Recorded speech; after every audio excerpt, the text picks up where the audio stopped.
All right, the Rare Breed saga continues, and I got a breaking update for you guys.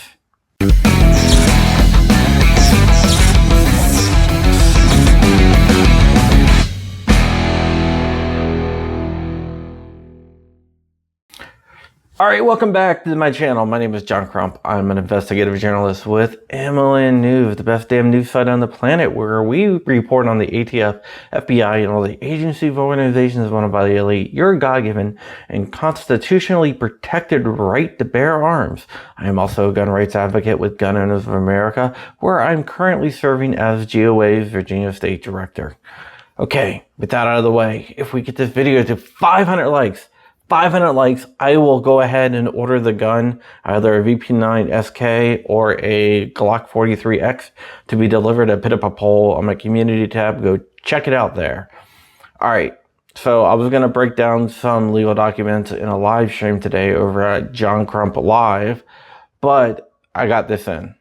This was just filed by the ATF in the Rare Breed case. If you don't know, Rare Breed is a company that makes a forced reset trigger called the FRT15, FART15, if you would, that resets the trigger. Basically, it pushes your finger forward and lets you do follow-up shots really, really quick. The ATF claims that's a machine gun, and I got the criminal examination of the trigger. All right, so I'm going to break it down. I got my notes right here, so I'll be looking over a little bit. Okay. Special Agent Mike Nuttall sent the Rare Breed trigger to the FAT-Ds, which is the Firearms Ammunition Technology Division, the FAT-Ds, Firearms Technology Industry Service Branch. Those are the people that do the examination.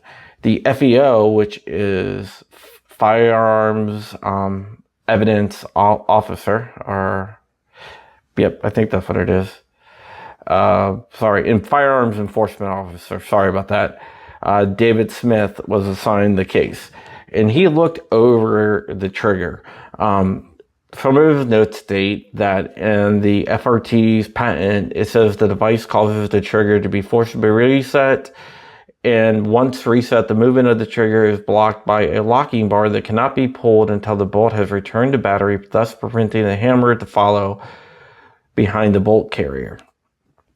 All right, so the FEO, Smith, claims that that doesn't happen.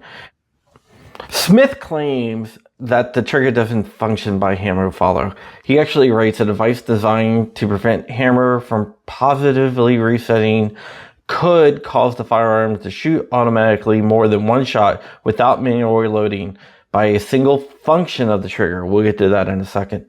And will be classified as a combination of parts designed and intended for use in converting a weapon into a machine gun, thus a machine gun. So basically, the ATF states if a device converts a gun into a machine gun, that it is a machine gun. Now let's talk about where it says single function of the trigger. For years, the ATF claimed that a single function of the trigger is a single pull. So you pull one function, pushes it forward, two functions, pull again, three functions. All right, that's the way the ATF have always determined what a trigger is until the bump stock ruling. With the bump stock ruling, the bump stock ban, the ATF changed that. So the single function of the trigger is pulling. Any subconscious movement is still considered a single function of the trigger. And that's how they said that the bump stock was a machine gun, by reinterpreting that claim. But before the bump stock ruling, they never ever interpreted that rule that way. It wasn't until Trump said redefine it that they did. So that's why GOA has sued on it and have seen certain success. The Sixth Circuit panel decision was vacated, but GOA is very confident that they're going to win the en banc hearing. And then it's probably going to go to the Supreme Court, because there will be a split circuit decision, and the Supreme Court will decide, and hopefully for us, because they really, really want to hammer down on Chevron deference. 2AEDU has a great video on Chevron deference, so I would definitely go check them out. I'm not going to go back into that over and over again since his video is spot on, and I agree with everything he said in that video. All right, so that's what the FEO is saying. The FEO is also saying that any gun that uses a spring, electric motor, non-manual source of energy which assists in the automatic resetting of the hammer and causes it to shoot automatically more than one shot without manual reloading by a single function of the trigger. Remember, we just went over that. Such as an item or a device would be classified as a machine gun. All right, so basically saying the FRT-15 is a machine gun.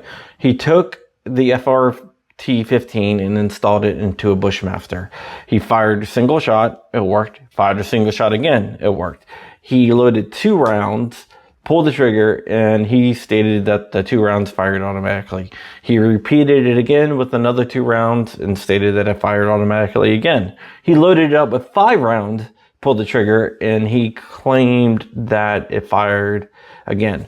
The ATF sent the results back to the field agent on July 15th, and Rare Breed was served with a cease and desist on July 26th.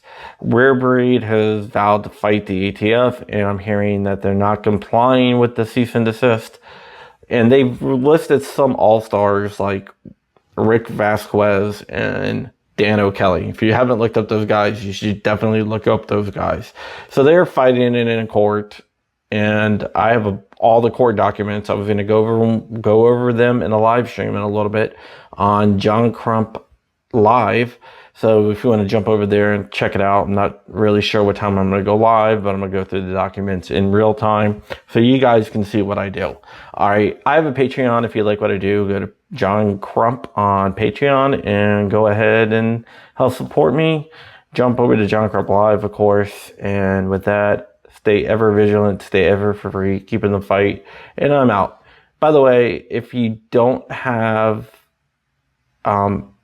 the money to support me on Patreon, don't worry about it. All my videos are always free, and yeah, that is it. But you can get some awesome patches and books on Patreon. All right, see you guys later.